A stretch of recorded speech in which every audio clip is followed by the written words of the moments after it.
Denver Bronco fans, and hey, Denver Bronco Roundup fans for that matter. I am your host, Keith Brugman, man. We got a ton to get to tonight, man. Want to talk a little bit about the Packers coming to town versus the Broncos. Maybe our opportunity to get off the schneid. It seems like everybody's been talking about how is this team going to, head as they go towards free agency, towards next year, towards the next few years. But before we get to any of that, our good friend, my good friend, the guy that, has been hanging with us for about, 2 weeks now, giving you all the great information, Mr. Trevor Salzman, straight out of Yuma, Colorado. How are we doing tonight, sir? Doing good, Keith. How are you? I'm doing fantastic, man. You knew that I wasn't on our last show. Uh, Chimed in on some comments. You guys went over to the K&K Sports Show, teamed up with Kurt Valente, had a fantastic Broncos podcast going on over there, a little roundtable discussion going on over there. You guys did amazing over there. I was in the comments there, but I've been out a little bit, man. But I'm come back, and feel like I got a little pep, a little energy, little pep in my step, I guess is the best way to put it, man. How you been, though, man? All doing pretty good. Just getting ready for Nuggets season coming up here in a couple of days, honestly. And it's crazy to believe they just finished up preseason last night. And now we're just feel like it's been a while since we talked actual Broncos football. I mean, we've been talking about the offseason, it feels like for a while now. So it's good that we're starting to get back into actual game, X's and O's right here with Broncos football. So I mean, it should be fun. Yeah, you obviously you come off that loss. There's only so much you can say about it, but it's on a Thursday, so you get that kind of that elongated, kind of that mini bye, as many people talk about. So it takes a while. Am I thinking wrong? No, we played on Sunday, didn't we? Or Thursday? No, when did we play? Yeah, exactly.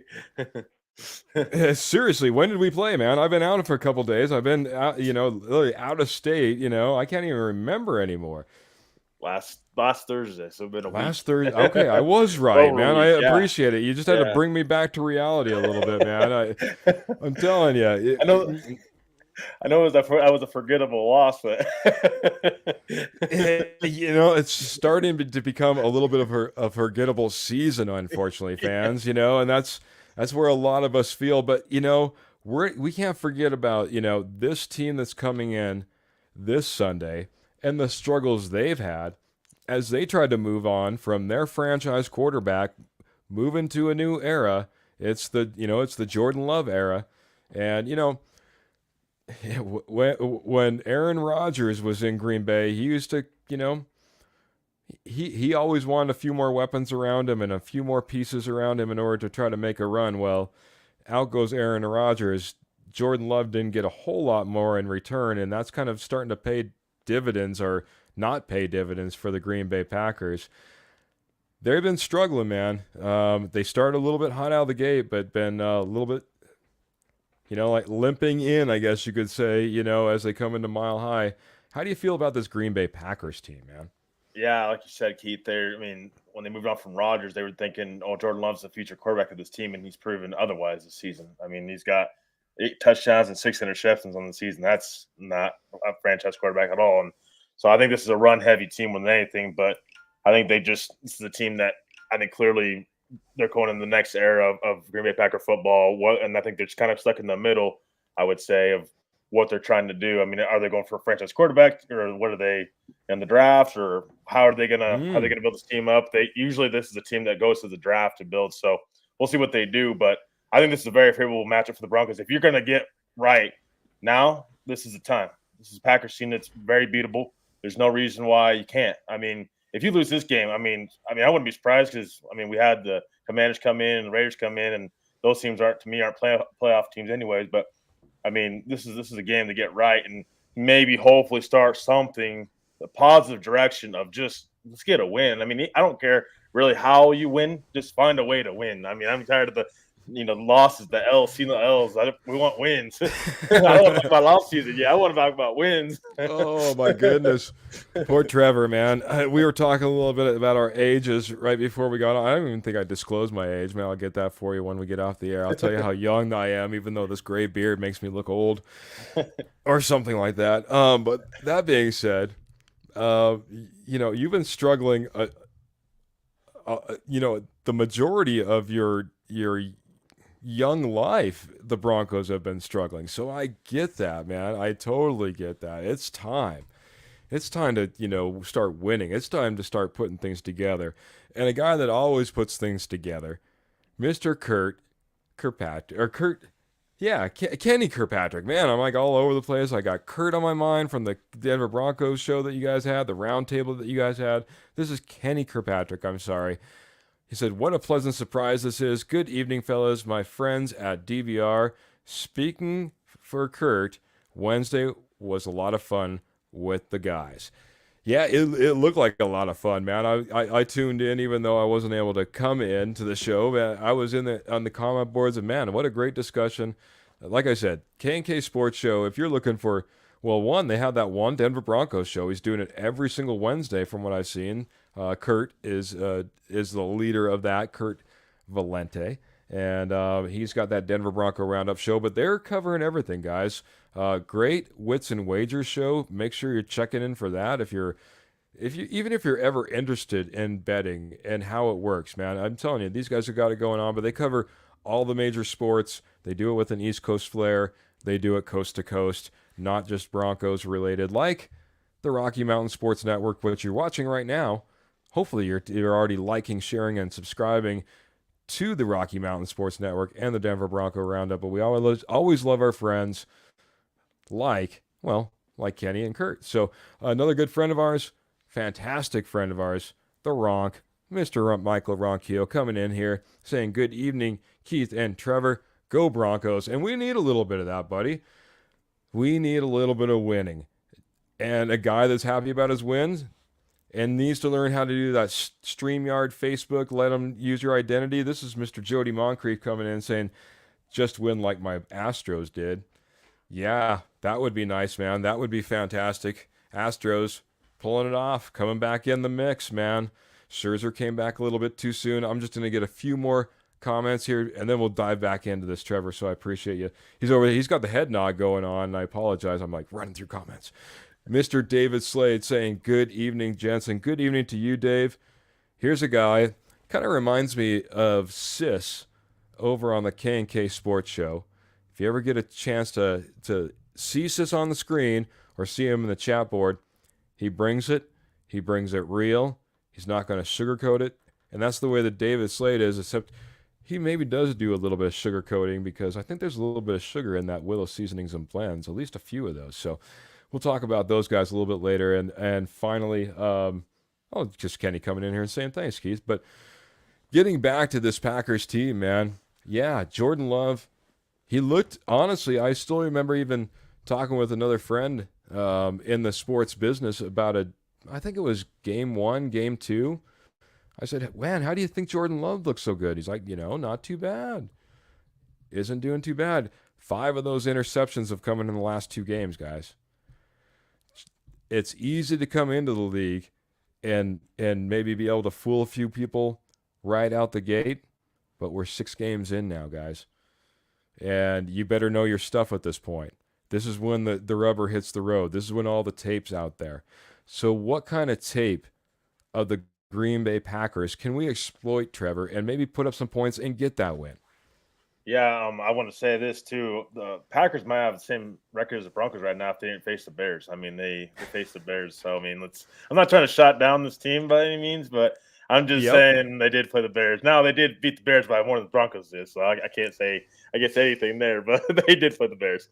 Yeah, so Green Bay they're just an average team, I think, in my opinion. Offensively, they're averaging 22.6 points a game. That's 13th in the NFL.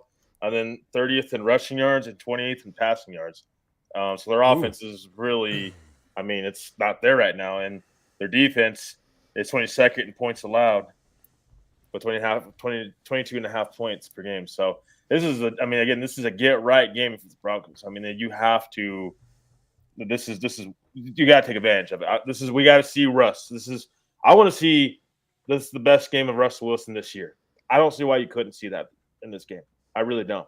And I don't see why this defense, you can't see this defense take another step forward this week because we did that against Kansas City. Why can't we do that against a Green Bay Packers offense that is struggling right now and a quarterback that is losing confidence week after week? Yep, absolutely. I mean, for everything that Chicago looked to have done, I'm sorry, I'm talking about Chicago all of a sudden. Got me on Chicago, thinking about Chicago. No, honestly, though, Jordan Love, and I think about Jordan Love and the way that he was brought about and the way that he was brought into the system. It's an old school way of thinking. It's a way that I kind of wish that we would end up going at some point, just because of the way that we've turned and churned on just about anybody from a draft pick to a veteran. Doesn't seem like we want to stick with anybody. I would love to be able to bring somebody in, learn underneath, even somebody like Russell Wilson. Let's face it, Russell Wilson might have a couple more years, but I'm gonna, man, I'm getting all wrapped up in maybe the second half of our show.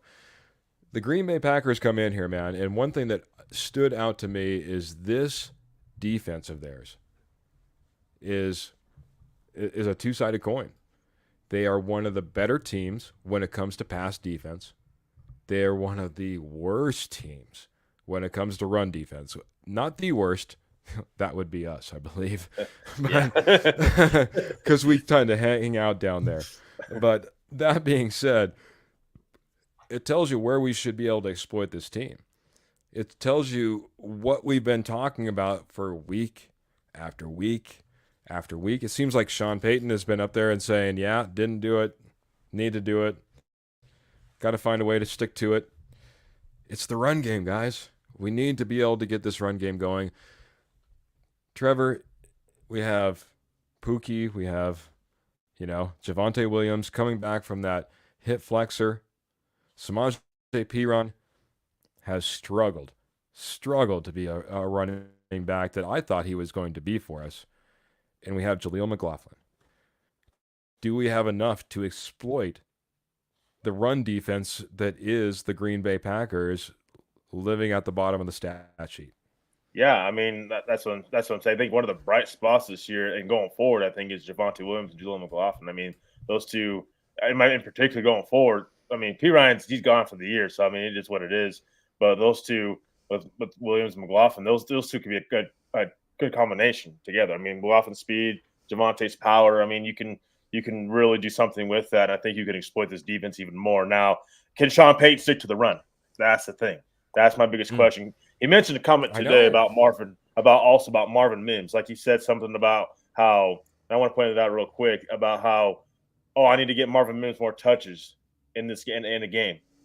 Why is it taking 6 games to notice this, Sean? Like, even if you're rebuilding or if you're it don't matter. Why is it taking this long to get your top pick from this past year involved? That's your playmaker. Why is it taking this long? That's stuff that drives me crazy with coaches. That's driving me crazy to Sean Payton right now. I do got to say that, and not that some of the decisions have just been wacky.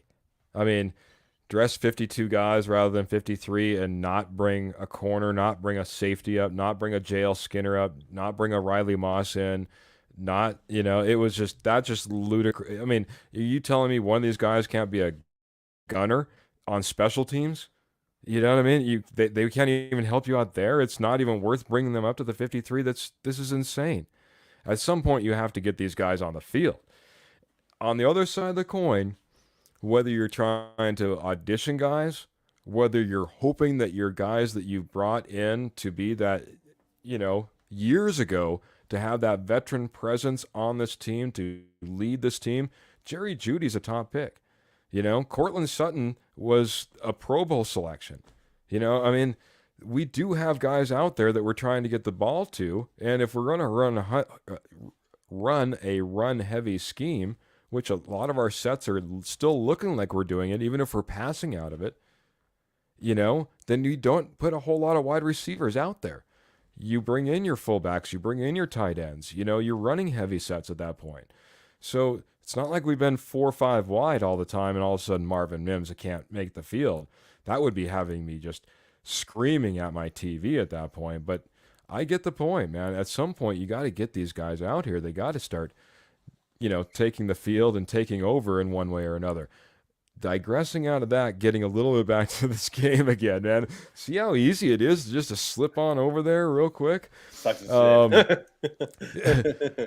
it is time for Peyton to open up the playbook. You know, we need to see something a little bit more progressive. We need to see something that, quite honestly, I remember at the very beginning of the season talking about how Wilson checked into a play that went for a touchdown. I mean, one of our biggest touchdowns right at the very beginning of the year. I want to say it was to Judy, but don't quote me on that.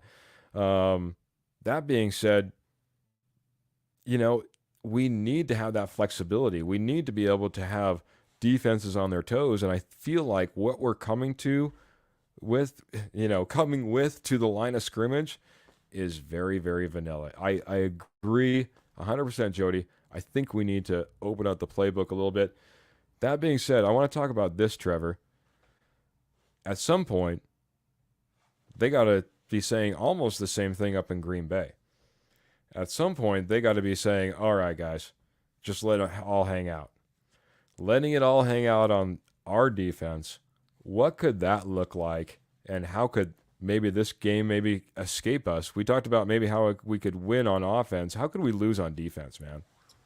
The Broncos don't show up. I mean, it's pretty big because you can't just say look at Miami tape. No.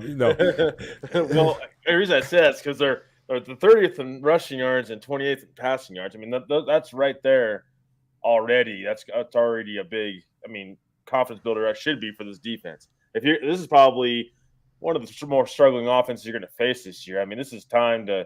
Again, you build off that game against Kansas City. Just continue to do that against Green Bay. And I really wondered this too, Keith. VJ, there was talk about VJ, how he kind of simplified the playbook and the playbooks coming in, or the plays coming into the players. Justin Simmons pointed that out. And now maybe Sean Payton needs to do that on offense too, because Russell Wilson, but we can get into that later. But I wonder if that's not going to help his defense going forward. And I think there's more talent than what this defense is showing. I think this is a more confidence booster for this team if they're able to put this game away against the Packers. Now, are they going to shut the Packers out? I wouldn't say that, but I think if they can hold the Packers and continue that really good red zone defense, then I don't see why this couldn't be a Broncos win. This is a very winnable game, and if you don't win this one, which one are you going to win in the near future? Yeah. It's there. It's sitting in front of us. You know what I mean? It feels like it's so attainable.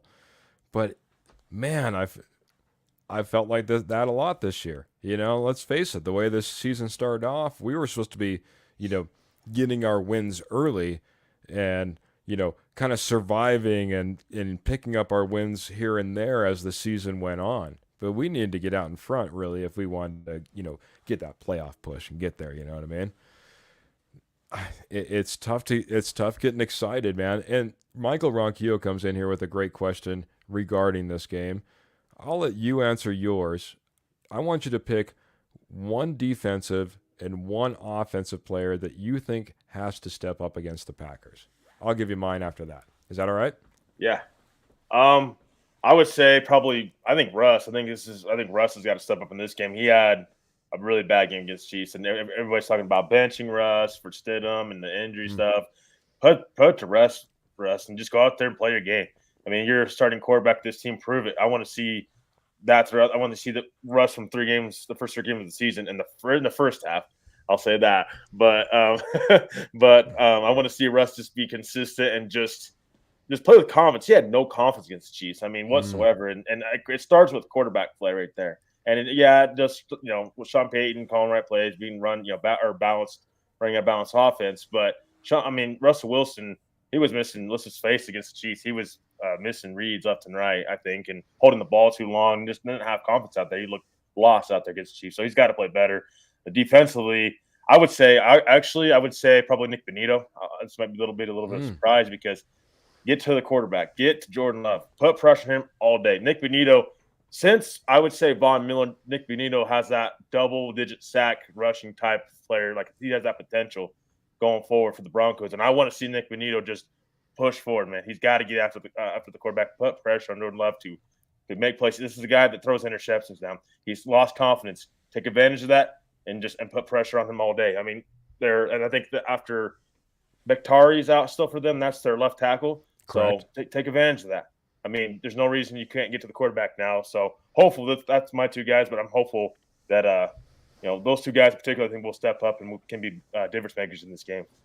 Man, fantastic question, by the way, Michael, and fantastic answer, Trevor. Yeah, we need to see a little bit more from Russ, and yeah, on the other side of the ball, we need to step up. I mean, almost all the way across the board. But my pick on the defensive side, a guy that I had a little bit of doubts for, even though he's been so impressive. People love the stats that he put up last year.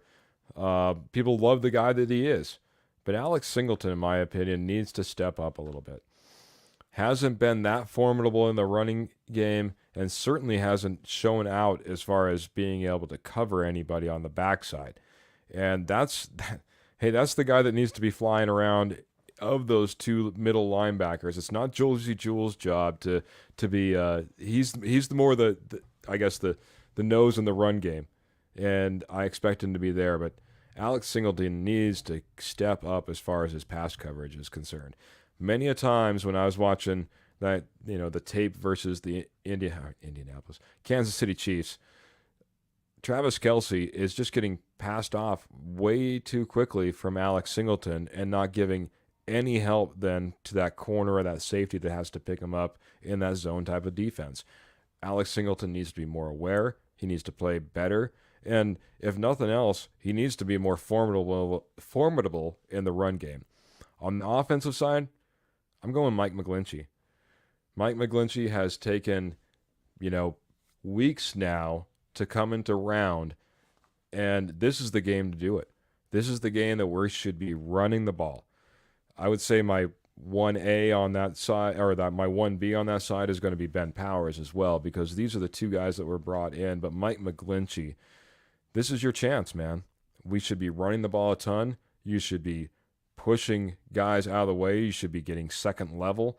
I mean, this should be your game to take over, and allow those running backs to go off, because this defense is not good against the run game. I need Mike McGlinchey to finally step up. So those are my two.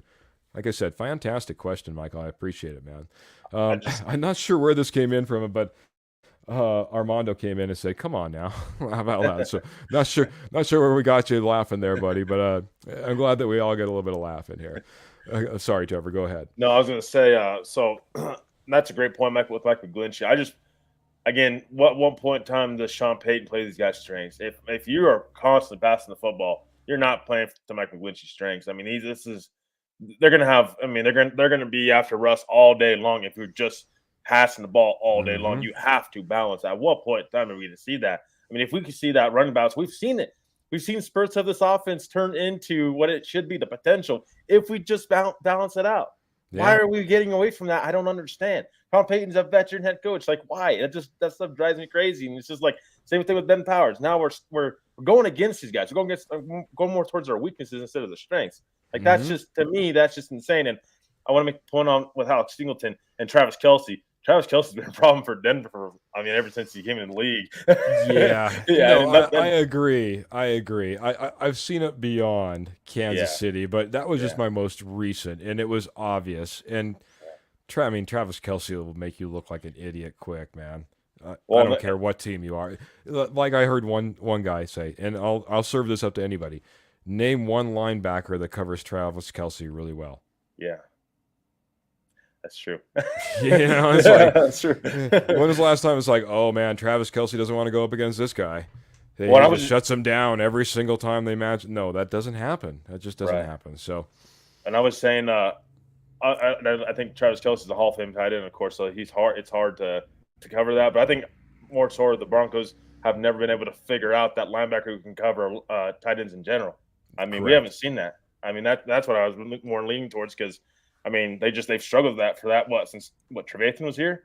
I mean, it's been a long time since we've seen a linebacker actually be able to cover tight end. So that's something hopefully they can figure out. But yeah, Singleton, I think, can be that guy. Yeah. I just think he needs to, hopefully, as you pointed out, with the simpler play calls, with the easier calls onto the field.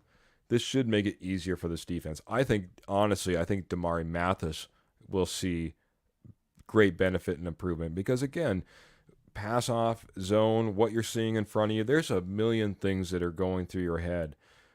Like I was listening to Sirius NFL radio, and he was talking about the wide receivers, a rookie wide receiver. And he's like, I don't. And this is a former coach that was talking. He said, I don't want to really even pass judgment. There is so much they have to take into account. The playbook gets so much bigger. You know what I mean? The route trees and when to do what and what you're looking at, and you have to be doing it all on the fly.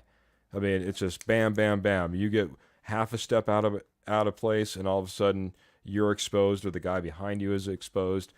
If you can simplify those concepts, make it easier, guys can play faster, guys can play easier. You know what I mean? At least they know what they're doing and how they're doing it, and how to quickly, correct for that, I guess is the best way to put it. I did want to get to Kenny. He came in. He gave us a little bit of both of us. He said Russ, which you said was your offensive guy that needed to step up. And he said both starting middle linebackers, so Josie Jewell and Alex Singleton. Michael Ronquillo coming in here and saying the Broncos pass rush up front has to get pressure on Jordan Love and make him uncomfortable. Yeah, I got a question for you. And we saw it played both ways in that Kansas City game. Would you want to play more man or more zone when it came to playing, kind of heads up against the Green Bay Packers here? I would say go zone first and see what you can get, just because against the Green Bay Packers in particular, just because I think that you have Benito, their offensive line's not already great. So I think if you can get pressure on Julian Love or Jordan Love, without having to blitz as much, then I think you can. But I think I would quickly adjust to that if it's zone and it's not working and he's just finding pockets all day. But I would say start zone first and then go in. But again, it's just you got to play it by how much pressure you're getting up front. And right now with Zach Allen, because I've been giving Zach Allen a lot of heat lately. He's getting double teamed. He's not getting help up front. Okay. And DJ Jones is a guy. He's a run stopper. He's not necessarily a guy enough for going after quarterback. Jonathan Harris for me is like a guy that needs to step up too in this game, because that's a guy that has not, I don't think, has performed up to the standards to this point. And it's just not, he's not helping things out on the defensive ball as far as getting to the quarterback.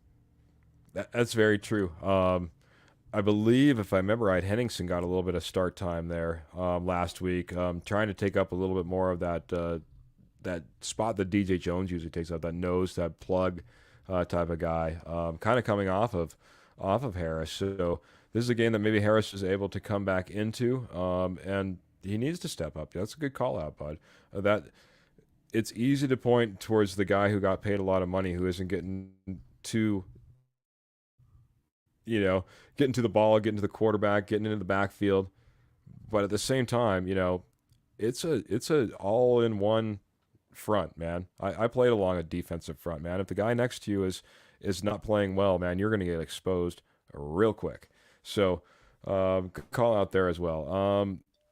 Who do we have coming in here? Kenny saying both middle linebackers because they will try and run the ball. Speaking of the Packers, yeah, one of the big things is Aaron Jones. Aaron Jones has been practicing. Aaron Jones has only played 2 games so far this year, but we all know how big Aaron Jones could be. How big could Aaron Jones be? Just an absolute wrecking ball to this Denver Broncos defense, in your opinion? And is it the middle linebackers that specifically need to step up? Because when I think of Aaron Jones, I think a little bit more perimeter, I'll be honest. So what's your thoughts, Trevor? Yeah, I think it's more than just the middle linebackers that need to step up. I just think that, again, do you let him go off? If he goes off in this game, it's going to be a long game for, I think, the Broncos. I think because we've seen against the Jets. I mean, that was not something you were very proud of. And Aaron Jones has got that capability. He's a 1,000-yard running backer, so he's gonna be a guy that can run on you all day long if you let him. And it's just so I think contain, I think inside, but also I think perimeter wise, like you said, but I think again, if you stop the run, you're putting Jordan Love already at disadvantage because he's got to pass the football. So I think I agree with you guys that stopping the run first is first priority, I think, for this defense. But I think, if you stop Aaron Jones, I think you can really get in Jordan Love's head and go to away from what the Packers do well, which is passing football right now. Yeah, it'll be interesting. Honestly, if Aaron Jones is a go, the guys that I'm going to be looking for is Jonathan Cooper, Nick Benito. These are guys that got to be able to contain that edge. If Aaron Jones gets outside and they get beat around that corner, well, now you're talking about Patrick Surtain and Damari Mathis, or those linebackers having to run all the way to the sidelines in order to make a tackle. Then your safety. I mean, it just keeps going down. This is how big runs happen. Nick Benito, Jonathan Cooper, Baron Browning, maybe. That's the guys that we need to really see step up and be able to set these edges especially if Aaron Jones is a go. Well, Especially if Aaron Jones. And that's the thing, Keith, is also if you go blitz heavy first, then if you miss on Aaron Jones is going to run on you all day. So that's why I say go zone first. If you can stop Aaron Jones, then if Jordan Love starts passing the ball, then you can start blitzing and go and getting after the quarterback. But I think you blitz first, you're setting yourself up, I think, for failure because Aaron Jones can possibly because he can get to the outside and do damage. I think all day long on you if so be so. I'm gonna hit the comment board here a little bit because I need to get caught up. David Slade might even have to remind me what his comments about here as we run through these, but. That being said, Kenny jumps in. He says, Michael, speaking to Michael Ronquillo, my out-of-the-box answer is Sean Payton, open the playbook like the guys have said and stop making Hackett-style mistakes during the game. Good point. Michael Ronquillo, I think we need to check the ticker tape and see exactly who said this first because, like I said, I got to get caught up on comments. But he comes in and says my offensive players, Mike McGlinchey, and my defensive players, Alex Singleton. So, man, sounds like that brain wavelength, man. We're on the exact same place, buddy. Fantastic. This is the one that I need help with, and maybe someone else can. Tampa did in the Super Bowl. I'm not sure what that's all about. So, outside linebacker Baron Browning could play on a snap count against the Packers, and that's what we were just talking about, man. He also comes in here and says Nick Benito is excited to have Baron Browning back. He can't wait for his sack celebration of Baron Browning, or maybe with Baron Browning, one of the two. And then, coming in right at the bell here, Mr. Ernie Mays. Ernie Mays, that's who this is, saying, go I knew it because only Ernie Mays comes in like this. He says, go Broncos country only. And saying, hello, man. Hello to you. This is Trevor over here, if you didn't know. And we'll get him all tagged up and we'll get him in the introduction and the whole 9 yards. Things have been getting away from me and I need to get caught up. So, but good evening to you. Stop the Chiefs. Gotcha. Maybe that's what we're talking about. Stop the Chiefs in the Super Bowl. So, all right. I digress out of that. Where were we at? We were at Aaron Jones. We were at Nick Benito, and I saw Browning. You get all I saw you get all excited about Baron Browning. So why don't you take it away on Baron Browning? Yeah, Baron Browning to me is a guy that again, him and Nick Benito could be that combination. I think I mentioned a couple weeks ago that those two could be at least a combination together. I think those are two set of pairs on the Broncos that I'm really excited about. Two on offense, two on defense. That's McLaughlin, then that's Javonte on offense, and two on defense with Benito and Baron Browning. So to me, I think that can really help your edge a little bit more, get more pressure on the quarterback. You have Baron Browning in. I'm a big Baron Browning fan, so I think that he can come in, contribute. Now, how much he's going to play, I don't know. I haven't really heard yet. Again, snap count, maybe, possibly. So, even if snap count, I mean, he's still going to help. And I think again, I like as much as I like Jonathan Cooper. I think I would like Jonathan Cooper in a role that's not starting right away. Maybe like a role kind of player. So for me, I think that adding another pass rush like Baron Browning can really help this defense just improve from here. We've seen it against Kansas City how they did it without him. Let's see it now with Baron Browning, what he does against this Green Bay Packers offenses. I don't think there's any reason why this defense can't come out and just, I think, have a really solid game. Yeah, it would be nice, man. This is a guy that's been working hard, has shown so many glimmers of what he could be. I would love to see Baron Browning. I would love to see that Baron Browning sack celebration. Uh, I'll be honest. Going down to training camp, you get to interact with a few of these guys. I'm trying to be that, straightforward analyst, trying to be real every single day that we bring on bring content to you guys. The Denver Bronco Roundup. I say the Denver Bronco Roundup brings you content because we've been bringing you guys more and more. I don't know if you noticed. Kenny noticed it when he said surprise, surprise. They're in here again. Yeah, we've been picking up some Friday shows here and there. We've been picking up, a few here and there. So we appreciate you noticing. That being said, man, I go down there. I get to interact a little bit. Jonathan Cooper, man. Jonathan Cooper gets you excited about a guy playing football, man. He is a real dude. He's giving it his all throughout training camp. Love his story and love where he's coming from. But yes, Baron Browning does deserve that shot to get into this rotation. He could be something special. I hope he stays healthy. I hope he stays out there. That's the only thing that's ever held him back. Well, I shouldn't say that. Maybe a little bit of playing time was held back from him in the very, very beginning. But then, injuries start happening and the whole 9 yards. Baron Browning needs to be seen. It would be nice to see Baron Browning, Nick Benito out there. Would like to see that fantastic rotation of those three guys. And I think it's going to maybe take something like that, again, if we want to contain this run. And the only thing that makes me worried about that zone is most people don't realize Jordan Love is not necessarily the slowest guy out there. Jordan Love is a guy that can use his feet in order to pick up first downs. We saw it a little bit last week with Patrick Mahomes. We could see it a little bit more with Jordan Love if we're not,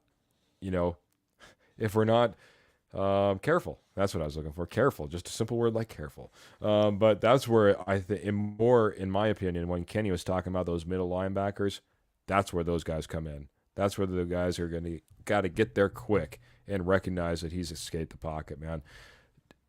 Am I right on track? Anything else that we can add as far as Jordan Love and his escapability in the zone, bud?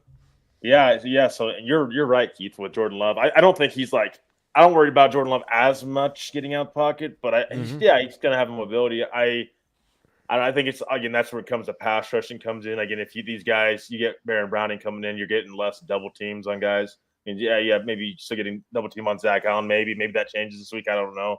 But even if it does or doesn't, you're still getting another edge rusher that, let's be honest, last year who's a real bright spot for this team last year. And you got a guy like Nick Benito. I mean, I'm sure Green Bay's offense is scheming to try to keep Nick Benito from getting to the quarterback. I'm sure that's a guy that they're looking at and saying we cannot let just have a heyday to have 2 sacks again this year or this game and more. So I think that, again, having Baron Browning back is just going to be a big key to keeping Jordan Love contained in that pocket and running them down. And a couple quick notes here. Yeah, we give George Payton a lot of this year. Like I have been critical of him a little bit, but not as harsh. Those are 3 guys: Baron Browning, Nick Benito, and Jonathan Cooper are 3 George Payton guys. Wow. So I mean, we want to. I mean, those are 3 guys that have upside, and we're giving. And then George Payton getting a lot about Russ. A lot of kind of criticism of Russ, which he should. But I think that in the draft, he's done well, and these guys are upside guys that I think if they play, I think that we'll see them get better. So. Yeah, and I saw this crazy statistics that something, I believe it's like under 10% of first-round draft picks get signed to a second contract with the team that they're, originally drafted from. I think most people would even say that first-round draft pick and PS2 that we took is one that we don't just go, oh, it's okay if he goes someplace else. I think most people, given the choice, that would be another guy that you would have to say, hey, he didn't bust on it. A lot of people bust, man. A lot of people bust. I was just watching a recap of, I think it was the 2013 draft. And you want to see just a bad first round, man. Watch that. It wasn't, you can name it was the year that the Broncos took Sylvester Williams, as a matter of fact. So, I mean, it was just a bad draft up and down the board. That was late in the draft, by the way. Yeah. I digress, man. So we've talked about this a little bit. We're going to end up I'm gonna jump right into Kenny's most recent question here next. But before we get to that, man, we've went back and forth. We've talked about offense. We've talked about defense. We talked about the Packers. We talked about the Broncos. We talked about Aaron Jones coming back. We talked about Baron Browning coming back. You know what I mean? A lot of pieces and parts. But I think with the great conversation that you and I have had, and then everybody in the comment board, I think it bears us to come to a conclusion and feel like, maybe feel a little bit better. Maybe not. I don't know. I feel maybe just a little bit better. Great ideas coming out of the chat and great ideas from Trevor as always. So, Trevor, how does this game play out? How does it go down? And then after that, we're going to jump into maybe where the Broncos go from here. Yeah. So, do you want me to give a score prediction too? Yeah, if you want to, you can. Okay. But give me a little lead up to it, man. Just to throw it out there and be like, okay, over to you, Keith. No. Give me some meat, buddy. Yeah.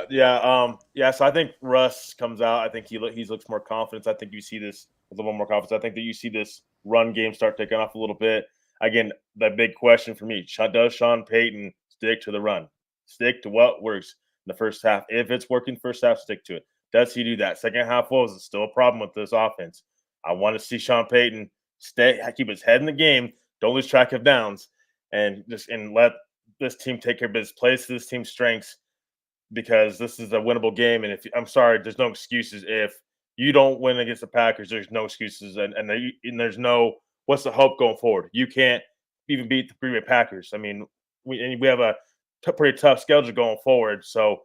I mean, this is the game to get this team on track. Hopefully, maybe if we're looking at any game this year, this is probably the game that we're looking at as getting on the right track. Not playoffs probably, but at least getting there to where we feel a little bit more confident with this team, a little bit more positive vibes overall. Defensively, I think that we get to in Jordan Love's face a little bit more. I think we can stop the run. I think early on. So I think it's going to be a game that we look and see, okay, maybe this is the best game that we've seen the Broncos play this season.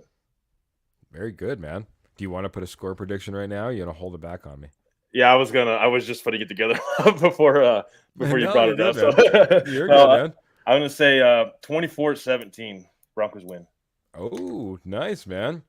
For a guy that's pretty realistic about how he feels about his Broncos and their chances, man, 24-17, man, I'm really liking that, buddy. Wow.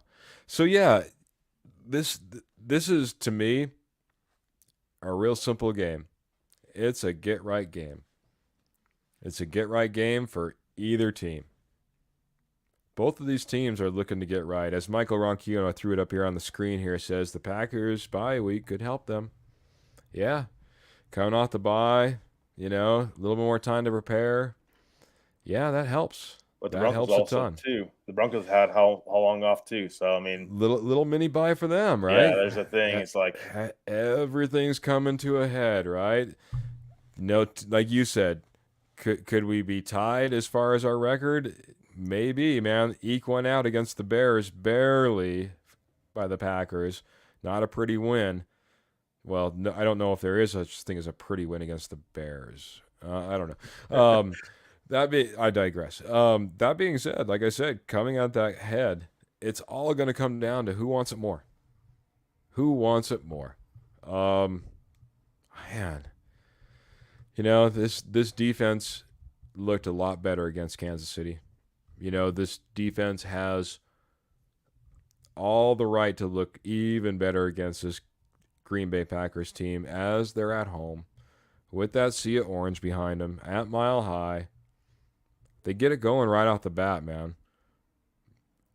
And what you need to do if you're going to get right, get it going right off the bat and put this game to bed.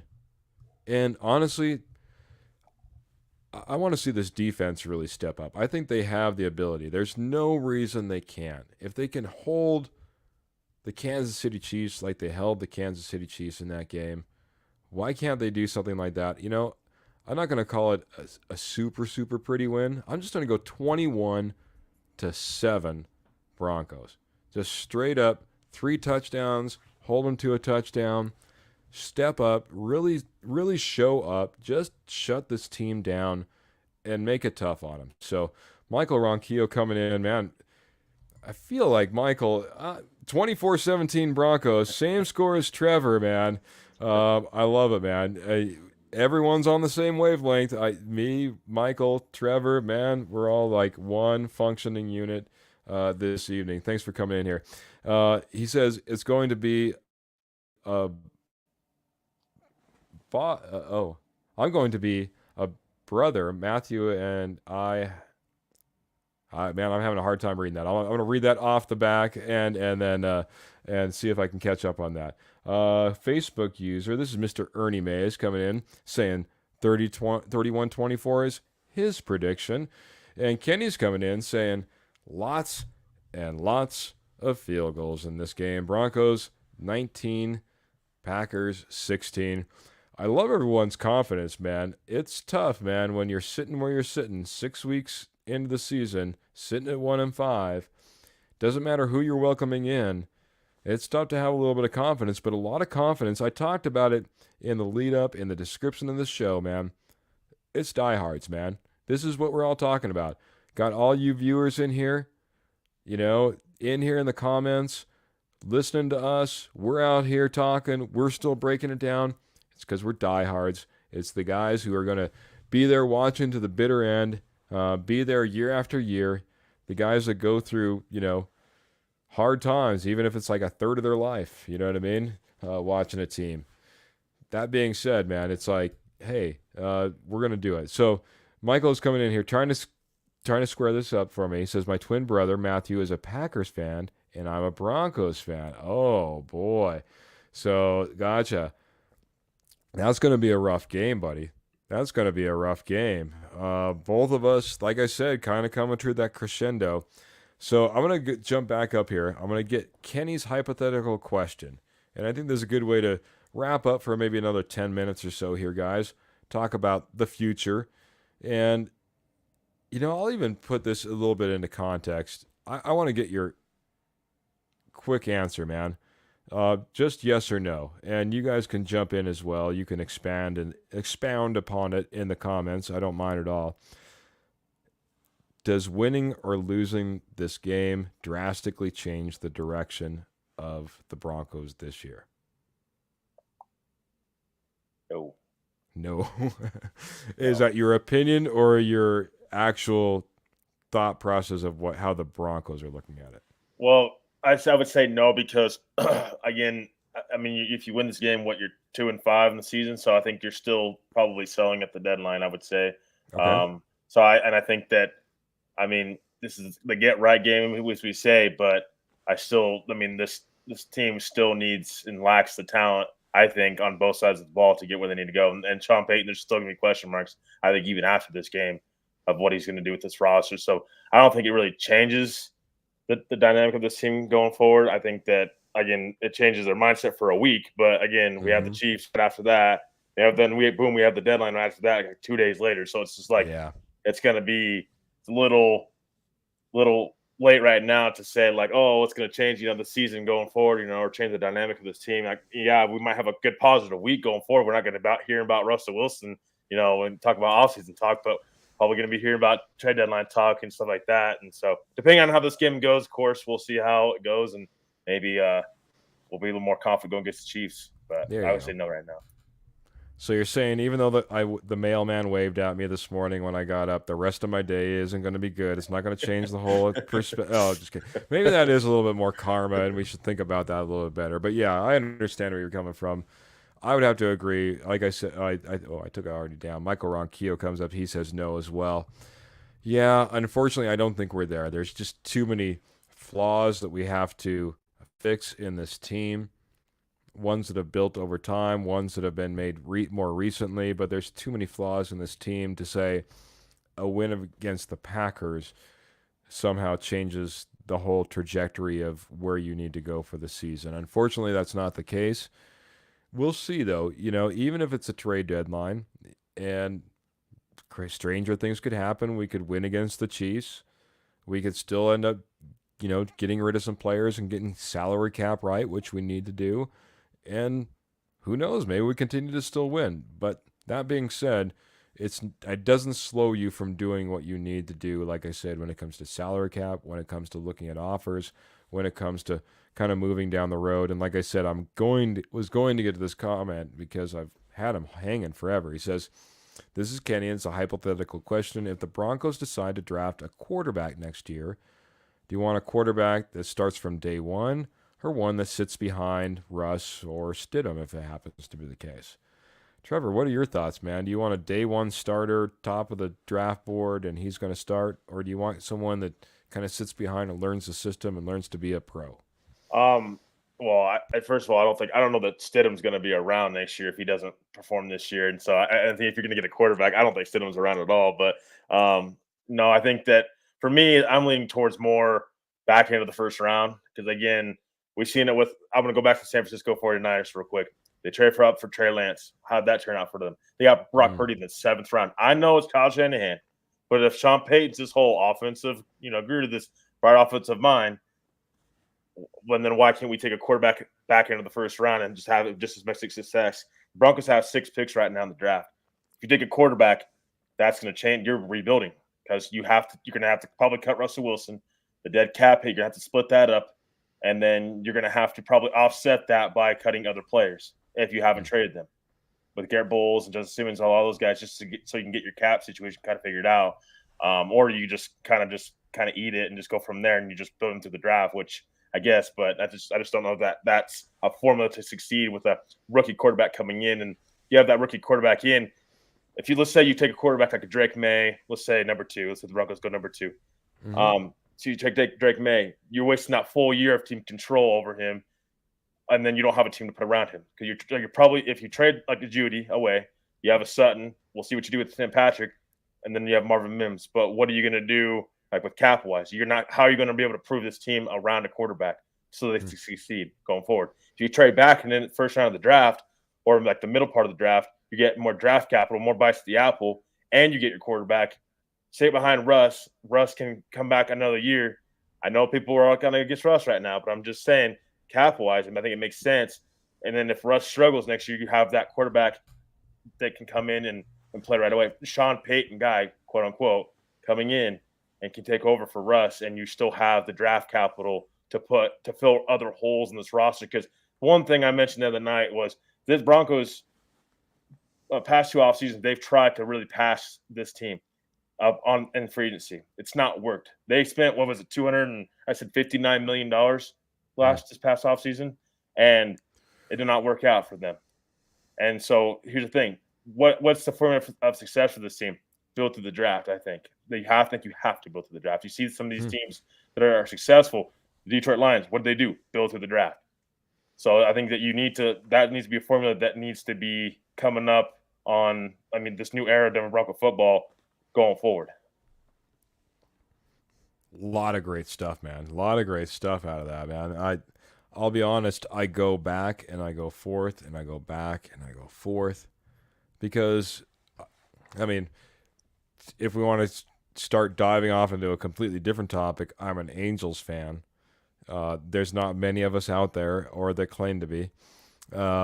That being said, at once upon a time, we had a great farm system, which is completely gone at this point. And if you know anything about baseball, that's almost the difference between really being draft or going out and signing free agents. And that's kind of the shift that the Angels took. So it's right there in my heart. In many a sports, I guess you could say at the same time. Just kind of coming in, I want to hit the message board real quick. Ernie Mays coming in. He says he wants a quarterback that comes in and learns the system. Kenny also reiterating that, saying, I'm sitting him behind Russ, who is a borderline Hall of Fame quarterback. I'll let you. But let me get to a couple more, and then I'll. I think we had at least one other one. Maybe not. We do have a totally agree, Trevor, by the way, and that's coming in from Armando. So I'll get to Clayton here as well, who's jumped in because he's just being awesome and fantastic. And then I'm going to jump over to you, and he's coming in and saying, "Evening, guys. Smash that like button and share. Thank you so much. And then he jumps over here and says, jumping over here on YouTube, smash that like button and share. And huge big thumbs up emojis, and big thumbs up to you. Appreciate you so much. And another thumb and another thumb and another thumb. Those are all different comments. I'm not just flashing the same one. And then here's some more right here. So, man, he really did get this taken care of. I'll let you go off on this real quick because I'll be honest, I kind of like this idea. Maybe you're going to put the kibosh on it, going in there and, drafting a quarterback, let him sit behind Russ. What's wrong with that idea, bud? So, I mean, I guess this is my question. I think coming back out of that would be, so if let's say if you take a quarterback early, first, second overall pick, Drake May, are you setting him behind Russ? I absolutely am. Because And this is the reason. Okay, this will get me into my side of things. You can't cut Russ. You can't cut Russ because you're just in a situation where you're just going to be in cap hell. So are you going to cut Russ and just obliterate your team, like you said, have no money, have no cap, not be able to put any team around your brand new Drake May quarterback, and have him just get eaten up and eaten alive and be out of the league in 2 or 3 years because he couldn't survive that before you're able to quote unquote get your team right? Or do you just bite the bullet and say, this guy's on a rookie contract? Jordan Love sat on that contract and sat on that bench for a very, very long time. I'm not saying that I don't think Aaron Rodgers and Russell Wilson are necessarily in the exact same category, but Russell Wilson ain't bad. And Russell Wilson could go ahead and he could play maybe a year. Maybe it's a half year. Maybe it's a year and a half. I can tell you if he goes out there and he plays a half a year and he's sitting on the bench, there's a guy that might be willing to give up a little bit of money, give a little money back in order to facilitate a trade. If he's out there for a year and a half, well, so be it. You've already had to pay this guy. You're going to end up paying the piper one way or the other, and you've only had to have this guy on a rookie quarterback on his rookie contract for 2 years before you run him out there and say this is your franchise guy. It's not the worst plan in the world. Well, so I guess I'll say this. My backlash from that is the Broncos, they need more than just a quarterback, though. So if you take a quarterback number 2, all that talent is just gone because you don't have a second-round draft pick. You don't pick again until the 3rd round. So it's the whole thing. We'll see what to do at the deadline. Right now, unless it's Justin Simmons, they didn't get a second-round draft pick. So, I mean, yeah, they can always move up, but you only have six picks in the draft. So how are you going to be able to build around Drake May or Russell Wilson down the board? I mean, to build around them long haul, it's probably a 2-year rebuild, I would say then. So if you take a quarterback high, I just worry about you just passed on some good talent, like a left tackle. If we're talking about move on from Garrett Bowles, you might have just passed on left tackle, or you pass an opportunity to trade down, get more draft capital, and then you get a quarterback as well. That solves your problem. Get more bites to the apple, and then you can do whatever you need to do to build around Russ or that quarterback. You don't have to play that quarterback right away. A lot of quarterbacks end up playing right away. That's the problem when you take them that high in the draft.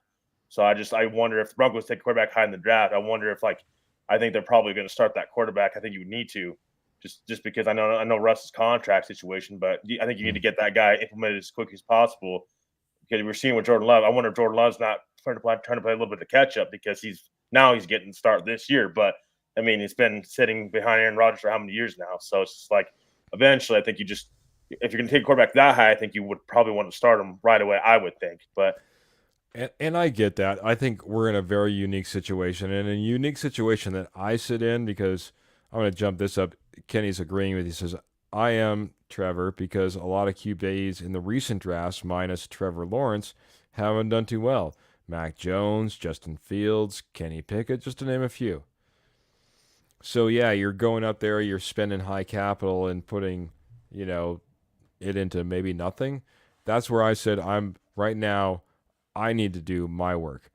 I need to do my work on Drake May. I need to do my work on Caleb Williams. I need to do my work on all the guys that should be at the very top of the board, and probably a few guys that are going to creep up there as the rest of the season plays out in college football, right?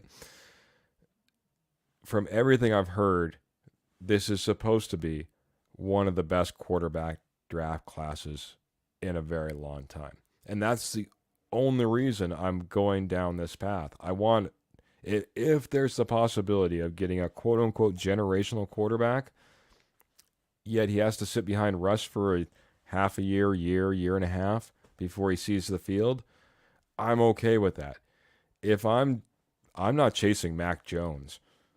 You know what I mean? Mac Jones was all about, well, he kind of comes from the same school as Peyton Manning and he's been in the same coach and well, that's great, man. I sat in the same class as Einstein, but I failed. It doesn't equate, you know what I mean? It's everything's got to come together. So a great way to kind of bring that together and put it all our thought process together.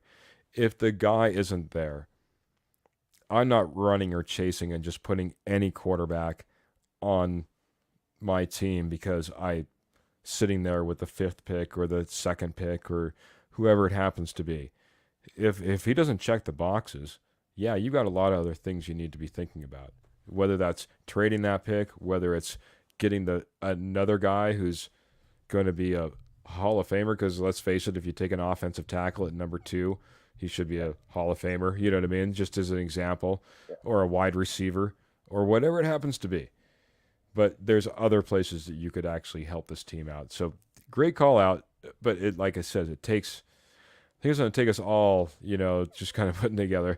Well, there's a lot of college. There's a lot of. Sorry, Keith. Before you go ahead, man. I appreciate it. I tend to ramble, so you can cut me off. No.